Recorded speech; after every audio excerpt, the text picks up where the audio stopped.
far as pulling quality shots of espresso in search of the God shot, you know, what everyone always tries to find, which I don't believe exists, because what's perfection? It's a state of mind. It's a theory. So, to pull a great shot of espresso, number one, start out with quality coffee roaster. Know what's in your blend, if it is a blend of espresso, how it's roasted, and talk to your roaster, get knowledge about the coffee that you use. Once you've taken that knowledge and now you understand what you're dealing with, then you can talk about actually starting to extract that and get that flavor out of it. So then you move into your equipment needs. The Astoria +4, the grind on demand. This combination of equipment, in my opinion, is great. Number one, I'll fall back to it, it's the green line. It's an energy saver machine. The Astoria grind on demand. Food costs. Coffee isn't cheap, but you don't want to waste it. So, how do you eliminate waste?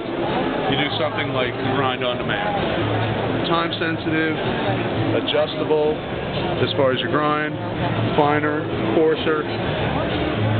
You could adjust your times, your drop spout presses up against it, so you're really talking about almost no waste.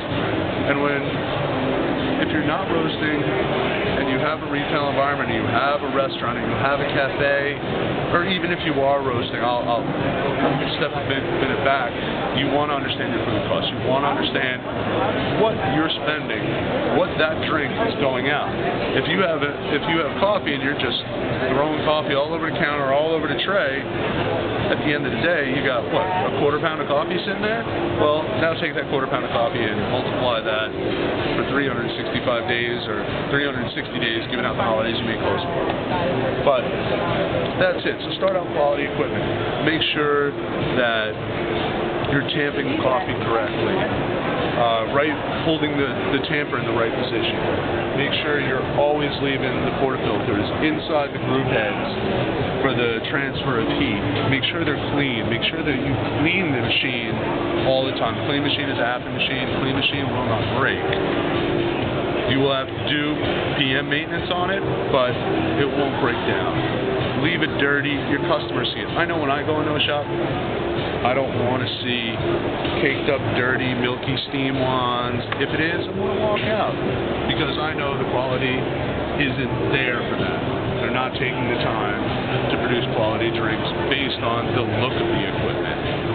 So, the look of equipment doesn't make a great shot, no. A knowledgeable barista, great coffee, great equipment,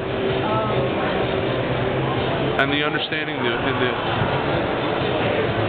the flexibility to change and adapt to environmental changes with the grinder, because that's always a factor. And with environmental factors, in a cafe setting or a restaurant setting, you always have to be aware, it's going to change your grind. Slight little variations. I'll fall back to the +4. It gives you a relative humidity in the area, which is just one more little tool to help you extract a good shot. So, I think with all this, you guys have a nice little start to go ahead and pull some good shots and just keep learning, and always work on equipment that you might not necessarily work on, because it's only going to make you better, which is only going to make the specialty coffee industry better. And the best thing you can do for the specialty coffee industry is run your business well.